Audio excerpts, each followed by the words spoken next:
Hi guys, कैसे आप लोग। Myself C Abhishek Bansal, I am from Mumbai. I take audit for CA final and law and audit for both CA inter. So guys, कैसे आप लोग।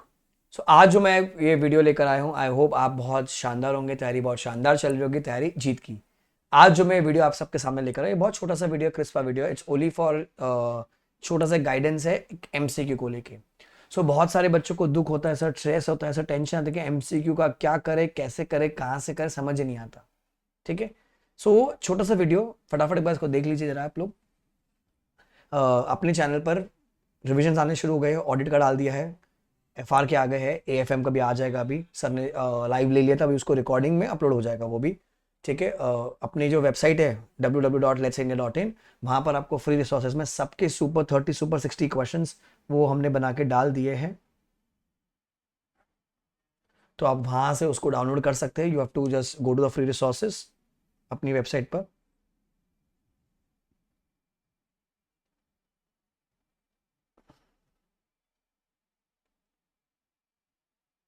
Time में go to free resources, आपको वहाँ दिख जाएगा।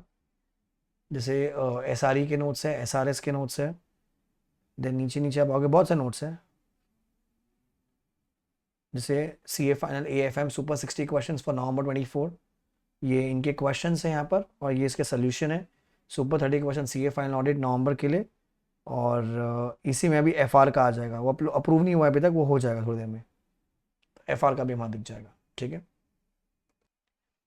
सो एफआर का भी आ जाएगा 15-20 मिनट बाद। जब मैं वीडियो रिकॉर्ड तब तक वो नहीं अपलोड कर दिया टीम ने, एंड वो आ जाएगा। तो आपका ऑडिट का आ गया है, एफआर का आ गया है, एएफएम का आ गया। बाकी और भी ऑडिट के बहुत सारे notes can download it from here. Okay.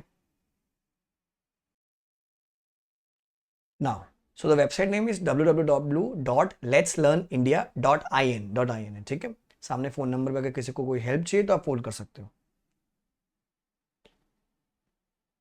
Now, तो सबसे पहला चीज अपन बात करते हैं कि एग्जाम डे की। एग्जाम डे में जब अपने को पेपर मिल जाता है 1:45 के आसपास, सो सबसे पहले आप अपना क्या कंप्लीट करेंगे, you will complete your descriptive. ठीक है। पढ़ना कहाँ से कैसे वो मैं आपको बता दूंगा। सबसे पहले विल कंप्लीट योर डिस्क्रिप्टिव। ठीक है। आप 1:45 का जब क्वेश्चन पेपर आएगा, आप प्लान कर लोगे कि मेरे को पहला कौन सा क्वेश्चन अटेम्प्ट करना है। Towards the end question number 4, 5, 6 थोड़े से इजी क्वेश्चन होते हैं जिसपे इतना दिमाग नहीं लगाना होता। वो स्ट्रेट अवे दिख जाता है कि कौन से चैप्टर से। हाँ, क्वेश्चन नंबर 1, 2, 3 में आपको स्टैंडर्ड्स दिखेगा, प्रोफेशनल एथिक्स दिखेगा, जहां पर आपको थोड़ा सा दिमाग लगाना पड़ेगा। So first you complete your descriptive. Now when you start writing the paper at 2 PM, ideally आपका 4 PM तक आपका डिस्क्रिप्टिव खत्म हो जाना चाहिए, क्योंकि वो आपका 88 मार्क्स का पेपर होगा। उस 88 में से you have to attempt 70 marks. उस 70 में से my target should be approximately 50 marks. अगर मैंने यहाँ पर 50 का 40 से 50 के रेंज ले ली तो मैं 40 तो पार हो गया अपना। एमसीक्यू का बेनिफिट है। अब जब मैं 4 बजे तक का सोचूंगा ना, सो मेरा खत्म हो जाएगा बेटा 4:15 PM तक। ओके, अराउंड 4:15 PM तक अपना डिस्क्रिप्टिव खत्म हो जाएगा। Right now what is the 45 minutes left. Now if I assume 45 minutes left है, हम मान के चलते 5 क्वेश्चन आएंगे अपने 2 मार्क के। ठीक है, 5 क्वेश्चन आएंगे अपने पास 2 मार्क के। ठीक है, और 10 क्वेश्चन मोटा माटी मान लीजिए 1 मार्क वाला आएगा। So close to 20 question. बराबर 20 क्वेश्चन है मेरे पास। अब आईसीए का भरोसा है, कभी शायद 4 2 मार्क के लिए दे दे, बाकी 12 के 11-12 अपने को 1-1 मार्क के लिए, वो उसमें इंटरनल चेंज करता रहेगा। तो मोटा माटी 20 से 22 क्वेश्चन है मेरे पास। अब अगर मैं यही मान के चलता हूँ कि मेरे पास 20 क्वेश्चन आते हैं, ठीक है, इस बार तो पेपर मिलेगा तो अपने को आइडिया आ जाएगा कि कैसा पैटर्न आ रहा है। अगर मेरे पास 20 क्वेश्चन आते हैं, अगर मैं 2 मिनट भी एक एमसीक्यू को दिया तो 40 मिनट्स में यहाँ पर खत्म होता है। 40 मिनट्स में मेरा इजीली एमसीक्यू, तो लास्ट का 5 मिनट बचेगा जब मैं मेरा पेपर इवैल्यूएट कर सकता हूँ। 1-1 मार्क वाले जो एमसीक्यू वो स्ट्रेट अवे क्वेश्चंस होते हैं। एलिमिनेशन टेक्निक को फॉलो करने की आदत डालो। एलिमिनेशन टेक्निक का मतलब होता है जैसे 4 ऑप्शन में से एक ऐसा एमसीक्यू, एक ऑप्शन ऐसा आएगा जो कि इररिलेवेंट है, भलता सही, मतलब कोई रिलेशन ही नहीं उसका, उसको निकालो। बचे 3 में से जो बचेगा ना, जो थोड़ा बहुत है ना, जो क्वेश्चन में से मैच करता हुआ देखेगा, वहां पर वर्डिंग्स को बराबर पढ़ना। कहीं पे वो लोग नॉट की वजह से ना सेंटेंस चेंज हो जाता है, कहीं पे विद इन, आफ्टर। जैसे अपन जब बात करते हैं डॉक्यूमेंटेशन की, अपने को डॉक्यूमेंटेशन 7 साल तक संभाल के रखना है, और बुक्स ऑफ अकाउंट्स 8 साल तक संभाल के रखना है। और ऐसे 230 में डॉक्यूमेंटेशन क्या बोला है, 7 ईयर्स है, और बुक्स ऑफ अकाउंट्स 8 ईयर्स है। आधे ऑप्शन में क्या मिलता है, इंश्योर 7 और 8 दोनों को देता है। ठीक है, एक में बोलेगा आफ्टर 7 ईयर्स मेंटेन करने, एक में बोलेगा विद इन 7 ईयर्स मेंटेन करने बोलेगा। तो वो मिस्टेक हो जाती है वहां पर। तो उसको आराम आराम से पढ़िए, आराम से आप पढ़ोगे तो हो जाएगा। आधे लोग गलती क्या करते हैं, शुरू के 10 मिनट वो एमसीक्यू को पढ़ने में लगा देते हैं। अभी मत देखो, अपने को 4:15 बजे के आसपास ही एमसीक्यू को रीड करना है और देखने का है। ठीक है, अब पढ़ना कहां से है।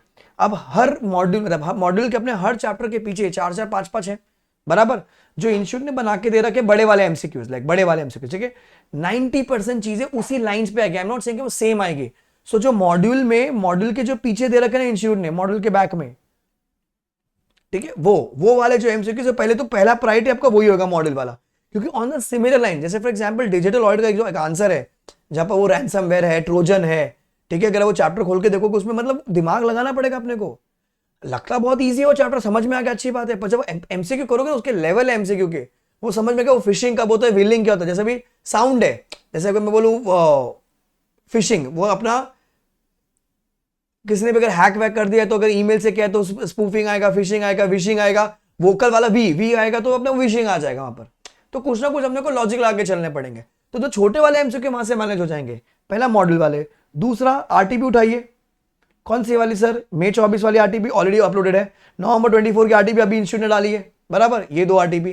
तो इसमें आपको 5-5 नहीं 8-8 या 10-10 क्वेश्चन मिल जाएंगे, प्लस अपना जो एमटीपी आया हुआ है, मस्ट क्वेश्चन एमटीपी के 1 और 2 के, दोनों के मस्ट क्वेश्चन है।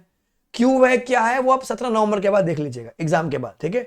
अभी नहीं समझ में आ रहा, नहीं आ रहा है, याद बस बहुत है, रट्टा मार लीजिए उसको, ठीक है। तो अगर मैं काउंट करूं मोटा माटी, अगर हम देखें 19 चैप्टर है, 100 में 5-5 है मेरे पास, ठीक है।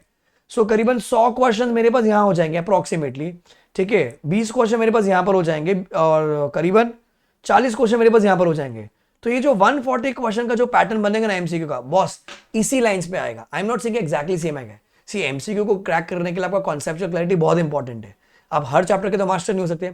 एथिक्स में क्या है, जैसे अभी हमने, जब आप मुझसे पढ़े हो, आपने साउंड बना के क्लॉज 6 सॉलिसिट, तो पता है 6 में आएगा, क्लॉज 6 में आएगा, पार्ट 1 में आएगा, फर्स्ट शेड्यूल में आएगा, 611 बोलते हैं अपन उसको। कम्युनिकेट की कोई बात है, रपाड़, रजिस्टर पोस्ट एक्नॉलेजमेंट ड्यू, अपने बोला है ना, रपाड़ मतलब 8 कम्युनिकेट 8। सो क्लॉज नंबर क्या हो गया मेरा, 8 हो गया, पार्ट 1 हो गया, फर्स्ट शेड्यूल हो गया। तो हमने कोई ना कोई लॉजिक बना रखा है वहां पर। जब डिपार्चर की बात करो तो departure from general accepted audit procedure, ठीक है, तो 9 है वहां पर, 9 DEPARTURE 9। सो क्लॉज 9 पार्ट 1 सेकेंड शेड्यूल। तो हमने सब लॉजिक बना रखे वहां पर, राइट। तो वो लॉजिक को यूज करके ही आप आंसर कर पाओगे एथिक्स के आंसर को। जहां पर डेज है, जो भी कॉन्सेप्ट में डेज है, एथिक्स की बात कर लीजिए, स्टैंडर्ड्स की बात कर लीजिए, पीएसयू में सप्लीमेंट्री ऑडिट में वो 60 डेज का है कॉन्सेप्ट, बराबर। वो जो डेज है, वो डेज वाले इंपॉर्टेंट है, क्योंकि इंस्टीट्यूट का क्वेश्चन कहां से बनाएगा, सारे थियरी तो बनाएगा ही ना। तो वो जो डेज वाले उसको अच्छे से स्ट्रेस करके, वो विद इन है, आफ्टर है, ईयर्स क्या है, उसको एक बार अच्छे से रिकॉल करके पेपर पर स्क्रिबल कर लीजिए। मोटा माटी आई थिंक 15-20 ही होंगे, क्योंकि ऑडिट में, लॉ में ज्यादा होते हैं, ऑडिट में तो बहुत ही कम है। बाकी all is on conceptual clarity. MCQ को छोड़ के नहीं जाना अपने को। क्या करने का अपने को, लास्ट में जब पेपर टीचर छीनने आ गई ना, सर्कल कर दो ABCD, जय माता दी, जय माता, छोड़ के नेगेटिव मार्किंग तो नहीं है ना, काय को छोड़ के आ रहे हो। बाई चांस एक राइट हो गया तो अच्छी बात, निकल जाओगे, पास हो जाओगे, ठीक है। So please do this questions, model के पीछे वाले क्वेश्चंस, आरटीपी M24 नवंबर 24 की, इस बार के जो MTPR के MTP1 एंड MT2 मस्त क्वेश्चन है, डिस्क्रिप्टिव तो भाई अलग ही लेवल के, प्लीज उसको कर लीजिए। सर मेरा वो पढ़ के नहीं हुआ है, मैं ये सब कैसे करूं, भैया ये नहीं करेगा तो फेल हो जाएगा, फिर अगला 6 महीने लगेगा।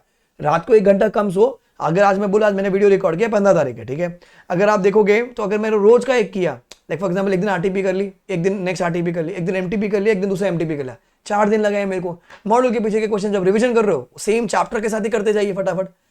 हर एमसीक्यू को कोशिश कीजिए कि मैं 2 मिनट में सॉल्व करने की आदत डालू। क्यों, क्योंकि मेरे पास एग्जाम के दिन भी तो 2 मिनट है ना, ठीक है। बाकी और कोई रास्ता नहीं। आप 1000 एमसीक्यू प्रैक्टिस करो, इट इज नॉट नेसेसरी कि वो सेम आएगा, it can be on the similar. छोटे छोटे एमसीक्यूज नहीं आएंगे, लेवल वाले एमसीक्यूज आते हैं, आपको उनको पता है, कूल है, ठीक है। Do share this with all your friends and I will putting a video very soon for that super 30। मैंने नोट्स उसके ऑलरेडी शेयर कर दिए, इसकी रिकॉर्डिंग चल रही है, वो आपके थोड़े दिन में वीडियो यूट्यूब पर आ जाएगी। ओके, चलो bye guys, take care, enjoy, aim for rank और 70+ whichever is earlier. Bye guys.